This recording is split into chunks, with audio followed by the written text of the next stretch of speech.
Who gon' take it there? Who gon' take it there?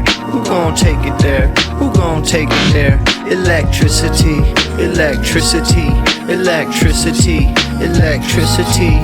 You know what's in the air. You know what's in the air. You know what's in the air. You know what's in the air. It's possibility. It's possibility. It's possibility. It's possibility.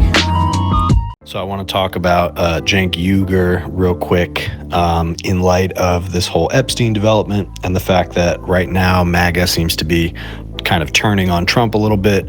Cenk Uygur, host of the Young Turks, has declared victory and vindication over the fact that there are some people in MAGA who are breaking from Trump.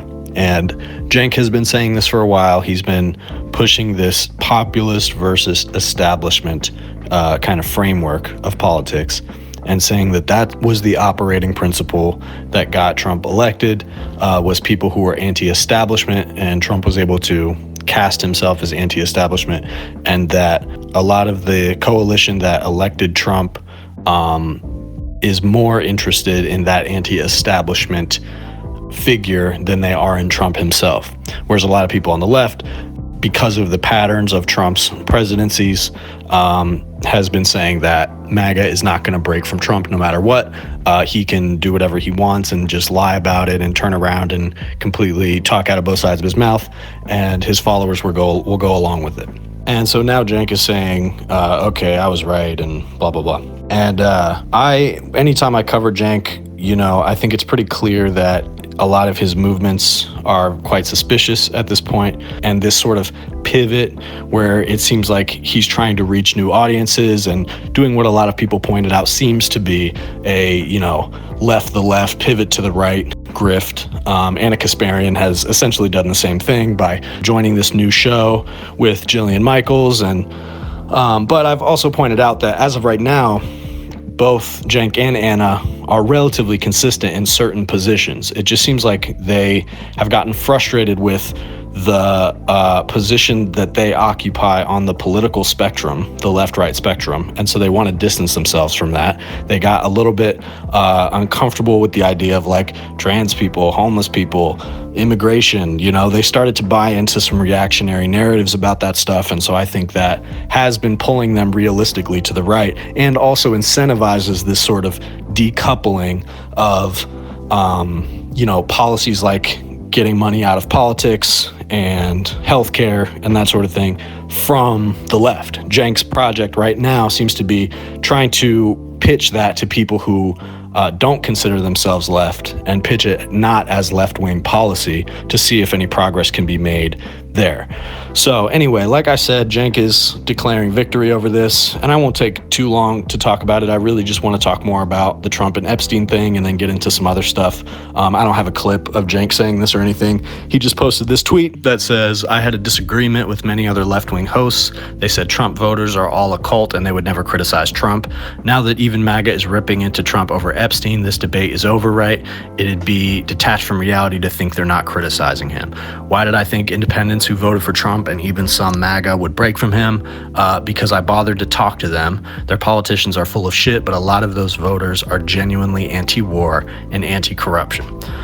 So he is declaring himself vindicated in this argument, and I think to an extent that is true, because the one observation that I heard from Cenk and Anna that seems to be borne out is that they thought that there were certain commentators, voices, and voters on the right who would genuinely break from Trump rhetorically if he was doing things that they didn't like, particularly like war. And so they were right about that. They were right that some of the voices on the right have turned against Trump.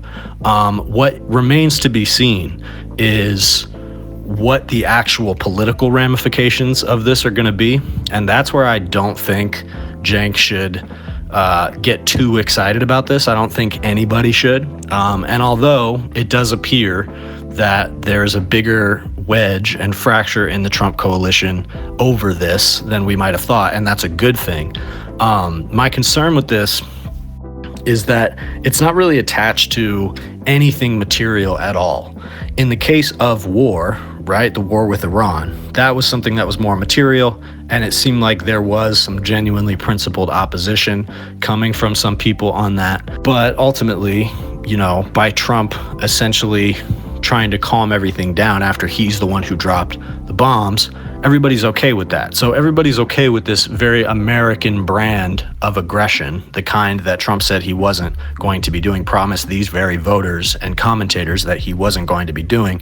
And they're actually okay with that as long as it seems to have not turned into all-out war. So already that's a little hypocritical. And in the case of war, that is an example where most of them have fallen back in line since then, because Trump didn't get us into an all-out war, but it did create the impression amongst them that Trump is being a warmonger. And so there's some people that are opposed to that, but for the most part, I think that's faded to the background.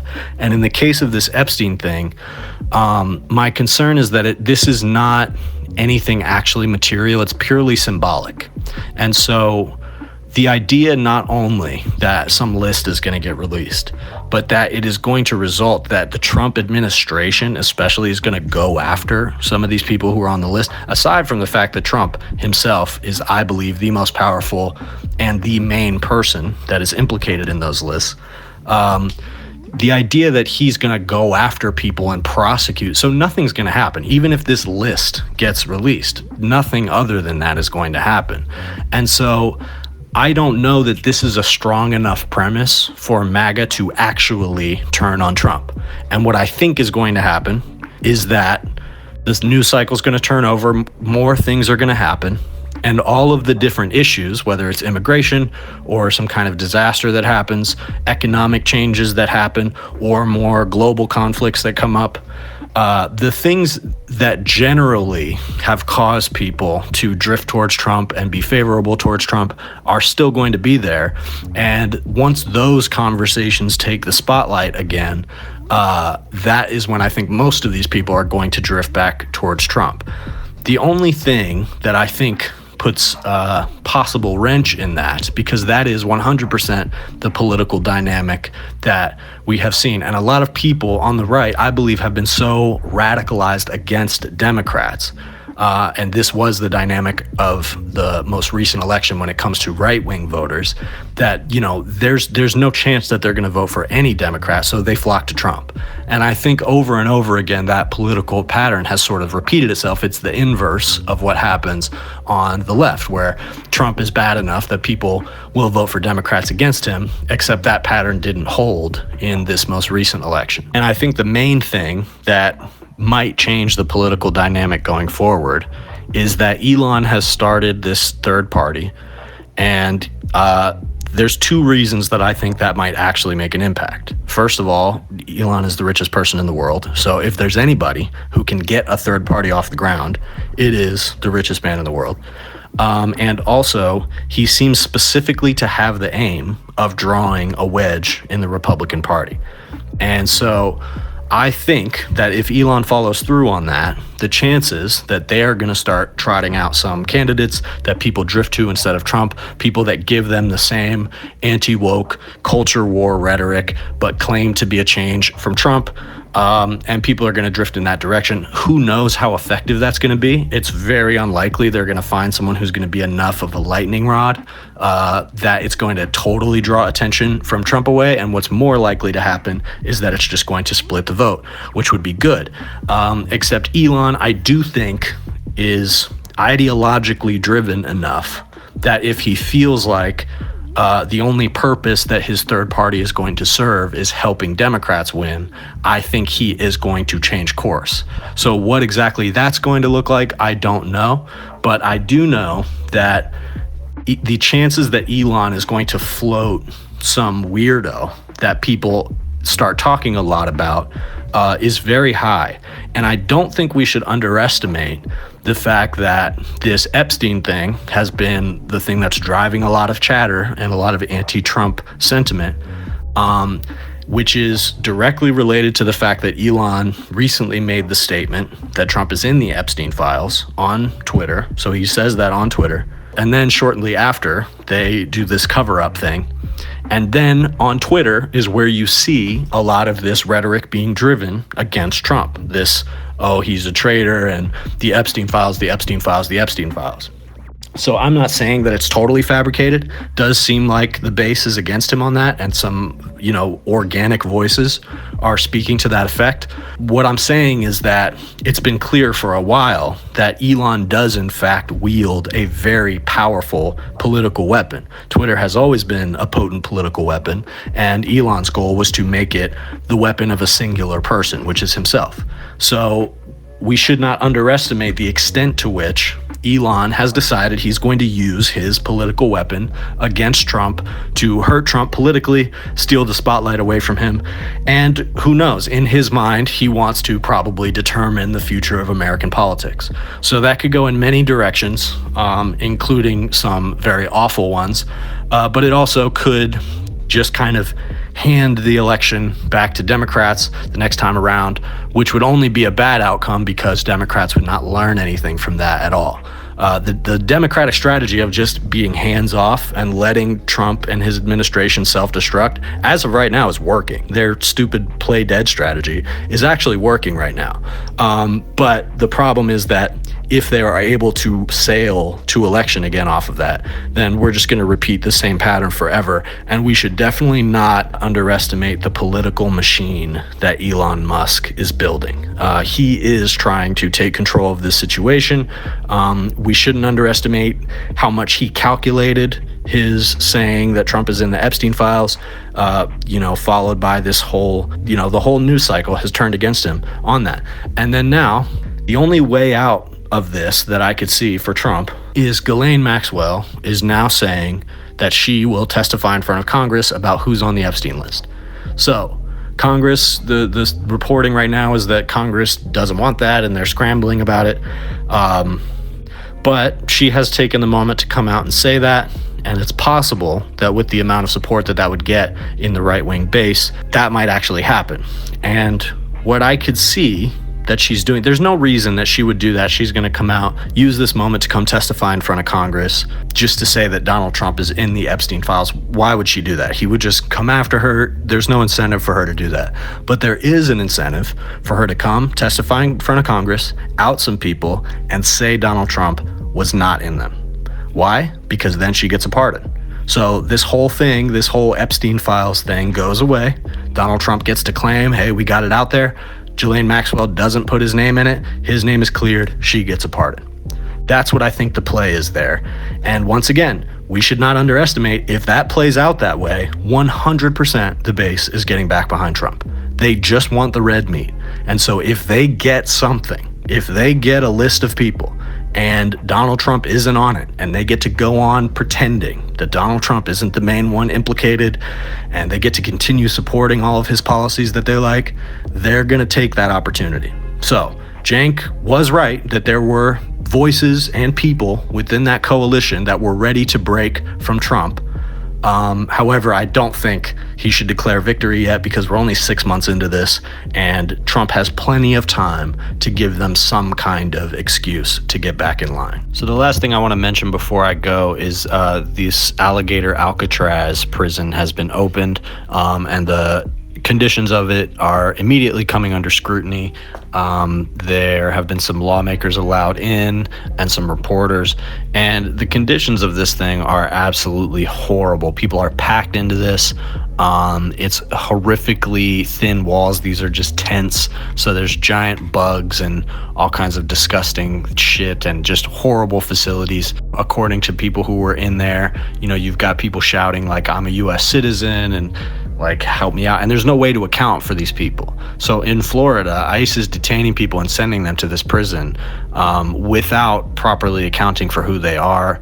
And in some cases, there are likely to be citizens trapped in here. And so there's no accountability happening, and they're essentially like disappearing people, and ICE is operating within sort of a legal blackout area and just passing off accountability onto the local law enforcement. Local law enforcement is punting to the federal government. So this is a very, very bad situation here, and the likelihood that U.S. citizens, even people who are undocumented, I mean, nobody deserves this, and nobody deserves to be disappeared from American society in these conditions. It's absolutely awful. So I'm going to continue talking about, I'm going to try to talk about this in every episode, update on what's going on with that, and as well as ICE raids, because there's a direct pipeline. This isn't the only place that people are going, but these are the type of prisons they're going to try to build throughout the country and use as a way to filter people through. And probably a lot are going to get sent here because Florida is so friendly to this sort of thing, and Trump is trying to deport so many of these people. So, I mean, this is going to be a daily thing that we have to keep our eyes on. And if there is an effective wedge between Trump's base and this idea of corruption because of Epstein or whatever, the best way to use that wedge is to force people to take a position on it and say, this whole thing with Epstein, you know, do you support that? Do you support the fact that Trump is trying to cover that up? And if they try to equivocate on that, okay, whatever, that's fine, because now they're on the defensive. But the way to properly utilize that wedge is to force people to take either side of it and watch them argue with each other over it. And so if we can use that wedge as a way to start to break open this conversation of, do you really think it's okay for people to be in these type of conditions? Do you really support this? This is going to get worse. And I know it's hopeless, and it seems like, you know, putting images like this in front of people is hopeless. However, I think we should keep in mind that a decent amount of the engagement that we see that's in favor of this type of horrific stuff is automated or sort of fabricated online bullshit. I'm not saying people in real life don't support this and don't have horrible beliefs about it. They do. But I do think that, just like in the case of Gaza, showing people real images of what's going on is the most effective way at changing the public conversation. And so if we can use this stuff about Epstein as a wedge to start to break people off from support of Trump's policy, this is the way to do it. Anti-war stuff is also the way to do it. But I think the most important thing to get people's attention on is what is being done to people here, especially if it's verifiable that they're sending people here that, you know, have no type of record or are citizens or whatever. That's the kind of stuff that eventually something's got to give, and there's no way that people can defend it anymore. And so I'm going to try to talk about that as much as I can every day, and you all should do the same. If you like this video, please like and subscribe, and if you really want to support, consider becoming a member. That's the best way to support this channel. I'm also running a live stream now. I want to tell you guys about this 24/7. My music is playing, beats like the beats that play on these podcasts or songs that I've made. So you can go and let me know what you think of the music, and also if you have any questions or anything that you want to ask, I'm going to kind of be checking in on that live chat throughout the day. So, you know, if you have questions or whatever, that's a good way to reach me, or if you want to send super chats in the chat there, then I can answer those on the pod. Just a new thing. I'm trying a new way of engaging. Also got my website up and running, ebknowsflows.com. I've got some merch on there now, just a hoodie and a hat. I'm selling them at retail price for the moment, just because I want to see if there's any interest, get some stuff out there, and keep it cheap for you guys. So yeah, a lot of the stuff that's playing on the stream is for members only first, and if there's any other types of stuff that you'd like to see as members only content, let me know and we'll try some things out.